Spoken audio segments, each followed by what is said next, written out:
Welcome to Art Ed Radio, the podcast for art teachers. This show is produced by the Art of Education, and I'm your host, Tim Bogatz.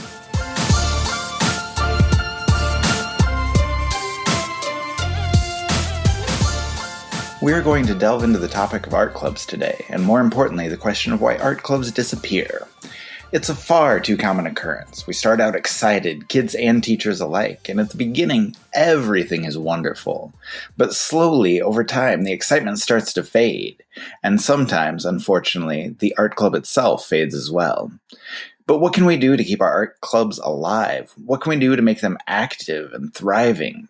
We'll talk to my favorite co-host, Andrew McCormick, about some of these ideas, try to answer some of these questions, and I'm going to give you my 3 biggest tips to keep your art club vibrant, visible, and meaningful for your students. 10 years ago, my art club was thriving like never before. I had 40 or 50 kids at every meeting, a palpable feeling of excitement in the room, and just an incredible budget that we raised that let us work on these huge collaborative projects.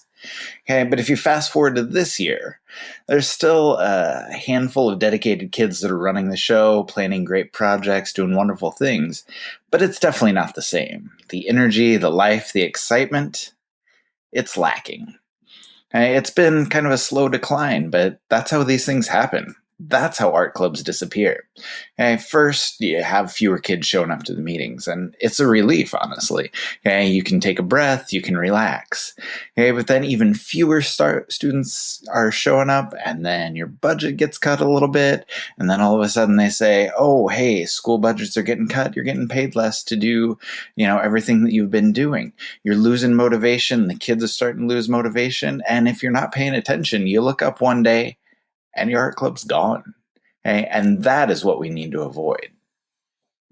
Okay? And you can always recruit kids and try and get more kids to those meetings, but unless it's your passion, do you really want to do that? Okay? I'm busy myself recruiting and retaining kids for my classes, okay? Trying to keep my whole program visible and viable, okay? And having to recruit kids for a club on top of that can be something that's really difficult. Okay? And whether you're recruiting or not, it gets harder each year to keep a good number of kids involved. I mean, kids are flat out overscheduled with what they do. Okay? They are involved in so many activities and they have so many things that they want to do. Okay? For me, my seniors, okay, who should be running that club, they have, early out from school, they work, they have sports, they don't show up for meetings because they can't show up for meetings. There's simply too much going on with everything that they do. Okay, and that sort of leaves us in a conundrum. Like, do we change what we're doing with the art club, or do we change our expectations? Okay, for me, I think it's a balance between the two. And trying to, make that compromise and try and come up with a solution leads me to 3 big ideas for what I like to do and what I think everybody can do to keep their art club, thriving and alive. Okay, first, as a teacher in your art club, you need to make things new and exciting. Okay, whether that's collaborative sculptures or silkscreen prints or throwing on the wheel, doing some large-scale murals, okay, things that you can't do as easily in the everyday classroom setting. Okay, that gives your club some appeal, some vibrancy, and then when there are always new things happening, kids keep wanting to come back. Okay, secondly, another thing you can do with middle and high school is National Junior Art Honor Society or National Art Honor Society, okay, which most people refer to as NJAHS or NAHS. Okay, it's a great way to keep kids accountable for what they're doing with art club because it involves community service hours, amongst other things. And those can be any kinds of things that make your school and your community better. Okay, we like to volunteer at arts festivals. We're making art and displays for the school at large. You can make cards for retirement homes or veterans homes or for the troops, or you can be bringing art in all sorts of different ways to your community. And I know that NAHS isn't available for elementary schools, but at the same time, that community connection still is. You can think about what you can do to bring artwork to your community or bring people in parts of the community to your artists at school, whether that be, local artists or visiting artists or anything like that. If you know people in the community and you can show kids what people in the community are doing with the arts, that's an incredible connection that's going to work for your club. Third, I like to have the officers run the activities and the meetings, and this works for any grade, elementary through high school. Okay. In secondary, you can have your officers planning the meetings. You can have them asking people to come, rallying people to come via social media. Okay, in elementary, you're probably not going to use as much social media, but you can still make posters, you can advertise, you can spread the message via word of mouth. And if you can let the kids plan what they want to do, if you can let them advertise, if you can let them build that excitement, kids are going to want to come. Okay, if you can develop and kind of harness that passion that kids have for art, okay, that's going to make your club an exciting and engaging place to be. Okay, all of these types of things get kids invested in what you're doing. Okay, kids take pride in being part of something bigger. Okay, so let those dedicated few run the show and allow the excitement and the interest they build to sustain your club. Now, can these ideas save every club? Maybe, maybe not. And I know Andrew has struggled with a lot of these issues himself, so I think now is a good time to bring him on, and we're going to chat about what we do with both of our art clubs.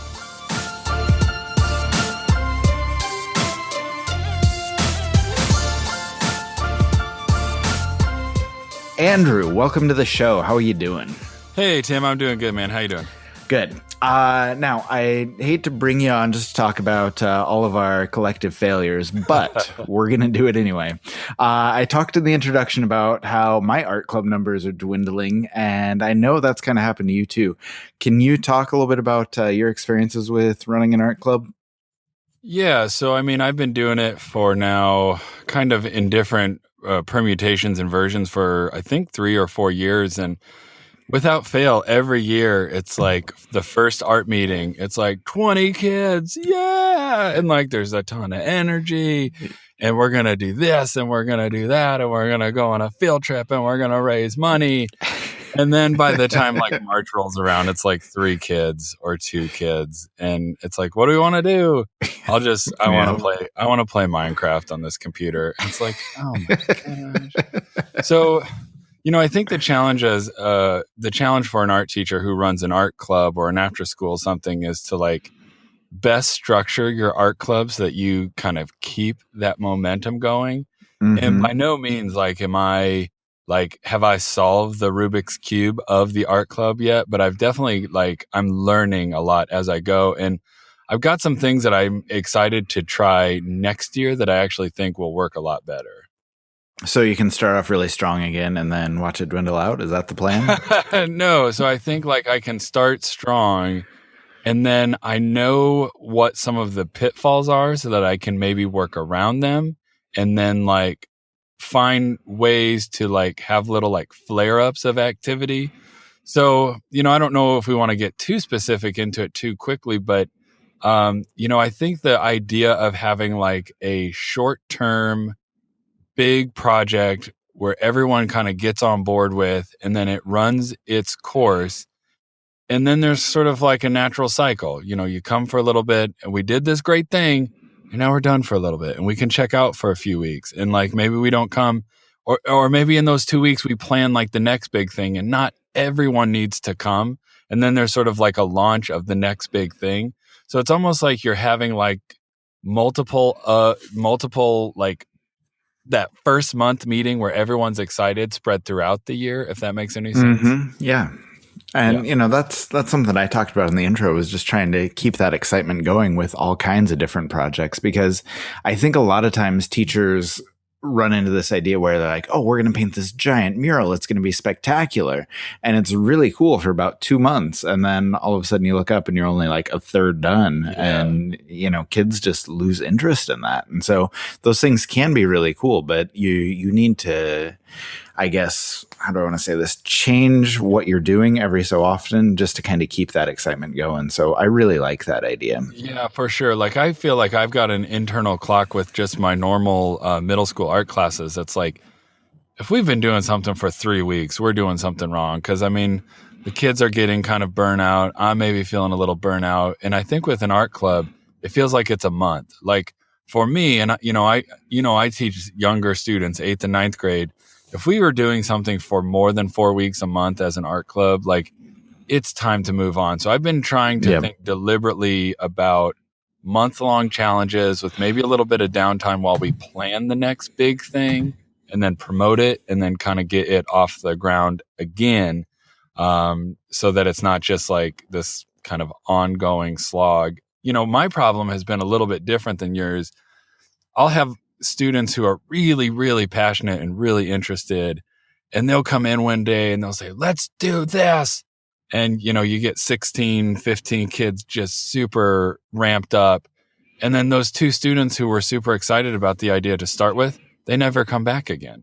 So then it's like sort of the leader behind the idea that got us like so excited, they check out. So I'm trying to do less of like a leader centric, like getting us jazzed about something and like making sure it's coming from the group and it's like authentic and everyone can get down with it and not just like one or two students.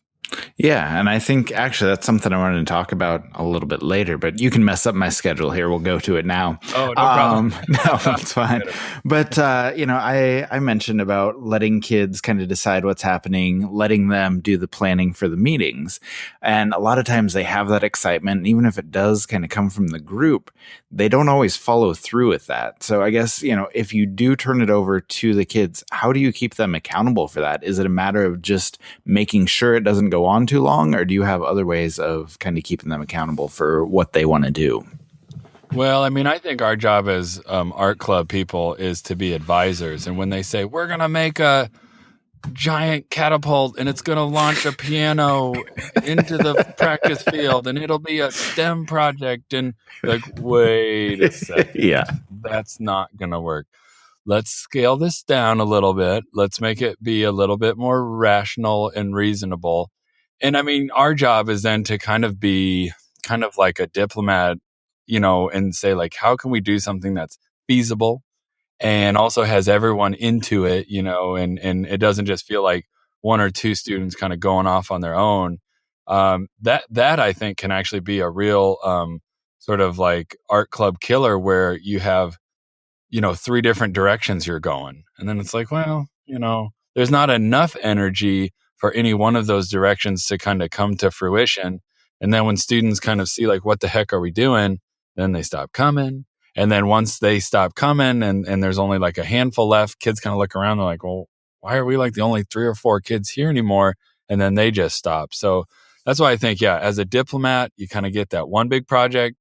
It runs kind of like a mini series. It's 6 episodes. Yeah. And then boom, and next thing up. And maybe even get like a whole different crew of kids in because the focus is a little bit different. That can also be really cool too, to have like, kids who kind of check out because they don't want to do a mural. I don't know who the heck would never want to do a mural. Right. But then it's like, oh, I do want to do this big giant legacy sculpture. That sounds fun. So you might even have kids sort of self-selecting and kind of coming and going where it makes sense to them and where they're most passionate about. Yeah, I like that. I like the idea of kind of parlaying that passion into some activism, I guess, and really getting them involved with stuff. But, speaking, I guess, of catapults and launching pianos all over the place, I know you're kind of doing a makerspace at your school now. And I'm not implying that you're launching pianos with catapults, but can you talk a little bit about what that's all about? Kind of describe what's going on with that and how things are going for you? Well, it's wall-to-wall, 24/7 launching pianos with catapults. That's the name of the club. I wish. It's funny because I'm actually technically not running a art club per se this year. It's the first year that I haven't done it in a while because I've kind of moved my focus and attention to this makerspace kind of after-school activity. But it feels so familiar to me because the first couple months, 20 kids and we're busting at the seam and we're super excited. And then, it's like December hits, January hits, and we've got about those 4 or 5 students who come every time. But, a lot of the energy and excitement's kind of drained out. And, I think there's a kind of elephant in the room when it comes to extracurricular activities. I find that some of our best students, my best students in my school are also the ones that are involved in everything. So they can't come to art club or makerspace, even though they'd really like to, because they're in cross country and volleyball and basketball and wrestling and, show choir and all of this. So We kind of run into a problem of diluting the sort of talent pool or the interest pool. Like all of the kids who are really interesting and interested in stuff, they've got a lot of different opportunities. So sometimes we're not even getting all of the students who'd be like the most into it. And I definitely feel that with my makerspace. But I've run it kind of back to the real question of kind of what it's like. I mean, we try to run challenges. I also try to have it be open ended, and I think the thing that I've learned is it's probably become too open ended. A lot of the things that I've presented to the students have been too tough, and when they know that they don't have to do these things that are tough and challenging, Minecraft is warm and comforting, so they will just go play Minecraft for makerspace time, which it's fine. Like, I actually think Minecraft is a really creative video game, but I think next year I'm going to have like Minecraft Monday, and then I will not see Minecraft any other day but Monday. Like, that's it. You had your one day to have fun and experiment, but then the other days are the more robotic-y stuff, the more sewing, the more 3D printing. We've kind of got away from that a little bit. So yeah, and I think that's one of those things where you're just kind of learning as you go, right? Yeah. And, I've been talking a lot to people, both kind of in the area and outside the area. I think, maker spaces are this really hot topic right now. And like, I'm all for it. I love them. And I love the sort of ethos of tinkering and finding things out on your own. But the central message I've been telling a lot of people about this is like manpower over tools every day of the week. Like, it doesn't matter what sort of like fancy 3D pen or 3D printer or robotics kits you have. What's actually more important is that you have passionate, energetic staff that are willing to volunteer and kind of structure and work the space and help out. Because if you're only doing it with like 2 or 3 people, you're kind of bound to fail or just run a little thin, Mm-hmm. No, that's a good point, and we'll circle back around to that in just a second. But first, I have to interrupt our interview to ask you a different question. Do you have any idea what's happening on July 14th? Is it your birthday? No. July 14th is even bigger than my birthday. It is the Art Ed Now conference. That's right. The world's online conference for our teachers. It is an affordable one-day event that features over 20 inspiring and innovative TED Talk style presentations covering topics that are relevant right now in art education. Presentations are hand-selected by the Art of Ed, so they're going to be spectacular. And every single presentation comes with free downloads and practical ideas that you can take back to the classroom. Plus, I'm going to be presenting, so honestly, why wouldn't you want to be there, right? Okay, and people our podcast listeners know, Andreas Lusarski, Abby Shukai, Nick Hahn are all going to be presenting there, as well as classroom management guru Michael Linson. It's a pretty impressive list. So, Andrew, what are you excited about for the Art Ed Now conference? Any of those that really jump out at you? Well, I would say yours, but I don't want it to like go to your head. But it already has. Let's be honest. I actually am really excited to see Abby Shukai's talk about the most awesome or most engaging graphic design project out there. And I know a little bit about her project because I think she wrote an article about it. The emojis. Yeah, the emoji project. And I actually did that with my students on a day where I was going to be gone, and I was like, we could do this kind of fun 2 or 3 day lesson. And I got to say, like, I need to watch this presentation because her student work turned out like 1,000,000 times better than my students. So I must have missed something in the directions or the recipe there that she'll fill me in on during that presentation. There you go. That'll be perfect. Hey, So whoever's interested in doing that, visit artednow.com to see all the details and register for the conference. Okay. So Andrew, though, I want to swing back around to what you said about manpower and running things. It takes a lot of effort to run an art club. And I guess, where do you find the passion for it? Because like, a lot of people get paid, but not paid very well. Some people run an art club just without pay, which, is crazy to me to put that many hours in. Like, how big of a role, I guess, does the teacher passion play in making it successful? Oh, I mean, I think it's huge because you're right. I mean, even if you do get paid, when you break it down by like per month, you're like, seriously? Like, I mean, it's not even noticeable, really. Dude, when you I get paid. $32 a month to run the art club. Yeah, I mean, so no one does it, and I gotta say that's kind of a pet peeve of mine. There's Yeah. people out there who say, well, if teachers just got paid better, they'd be better teachers, which the insinuation is that because we don't get paid very well, we're not very good. And it's like, man, that is just bogus. Like, Yeah. I bust my hump and do everything I can because like it's a passion of mine. And I want to see my kids do well. I mean, little secret, and don't tell my district this, I would do my job for free because I like it that much. But like, Right. I mean, getting a paycheck is nice. You know, one of the things I think I've tried to do with like my art clubs and my makerspace is I really have tried to be hands off, especially with the makerspace. It's like as long as no one's doing anything dangerous or ridiculous and they're not going to break anything, like I'm kind of off to the side watching them. I mean, I'm doing some grading stuff. I'm doing some like lesson planning.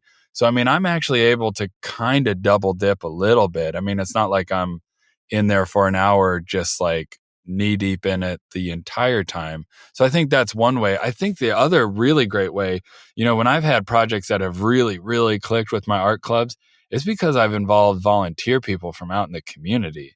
It's kind of a great way to outsource some of the energy that you're going to have to expend. So, you know, I have the luxury of having the University of Northern Iowa right in my backwoods, and I can call up the art ed department and collaborate with them, and they can bring some of their pre-service teachers.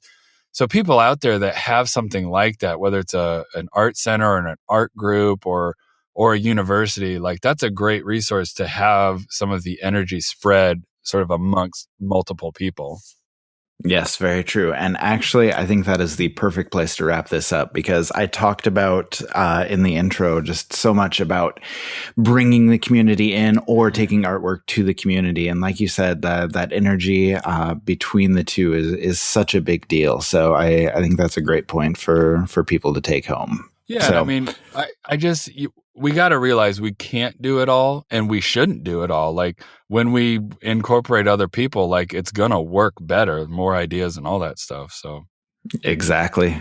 All right. So we're going to close it up there. Andrew, good talking to you, and we'll talk to you soon. Right on. Thanks, Tim. We'll talk to you later. All right. Bye. There are a million ways to help your art club survive and even thrive, but those are going to be different for everyone. Okay, the key here, what we all have in common, okay, is that it's about passion and persistence. Okay, the passion comes back to that first tip that I talked about. Make your club exciting. Do some projects that you've been wanting to try. Use your art club as your guinea pigs. Okay, your kids are going to love that. Okay, it's a special feeling to try something that no one has done before. Okay, maybe it'll work, maybe it won't, but either way, it's going to be an experience. Okay, now, as far as persistence, okay, again, you need to keep working as a teacher to find those new and exciting things. Okay, keep your kids accountable for having and running a good art club, whether it's through NAHS or anything else. Okay, find those community connections. Okay, make that work for you. And the third tip, letting the kids run the show, comes back around to that passion piece again. Okay, if you let kids do what they find interesting, they are undoubtedly going to be passionate about it. Okay, kids are the lifeblood of any art club or any extracurricular that you run. Okay, they can't succeed, however, if you don't give them a role. Let them plan what they want to do. Let them plan how to do it. Okay, it's their club after all, and there's no shame in turning it over to them.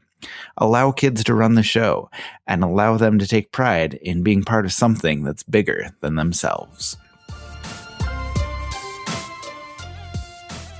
Art Ed Radio is developed, produced, and supported by the Art of Education with audio engineering by Michael Crocker.